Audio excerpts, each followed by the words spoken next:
وعلیکم السلام ورحمت الله. مرګري سوال کړل دی وایي زنانه که رمضان کې د حیض د وجې نه روژې وخوري وروسته یې نیسي د رمضان عمره ثواب به ورته میلاویږي؟ بالکل به ورته میلاویږي. ښه ځکه دا خو معذوره ده که نه نیشي نیولی د رمضان عمره ثواب به ورته میلاویږي. د خاوند د اجازت ضرورت په دې کې نشته دی، دا فرضي شی دی. ښه د خاوند د اجازه چې راغله د هغه نفلي روژو کې راغلی، نوافل چې کوم دي نور په ښځه دا لازم دي چې کله دا ښه شوه صحتمنه شوه د رمضان نه بعد د اختر نه سمدستي بعد فوراً به دا روژې نه نیسي، نه به یې وروسته کوي بغیر د عذر نه.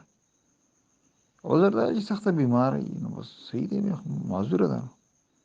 نور دا د خاوند اجازت نه بغیر به یې نیسي ځکه دا د الله حکم دی، فرضي حکم دی. د الله حق د ټول نه مخکې دی. نو دا فرض داسې دی لکه قرض.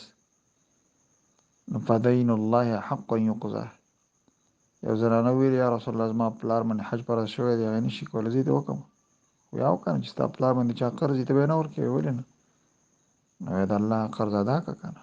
نو دا د الله قرض دی په موږ، دا فرایض منځونه روژې دې کې د خاوند اجازې ته ضرورت نه وي. عام نفلي روژې چې نیسي خاوند یې کور کې اجازه به غواړي. الله اعلم.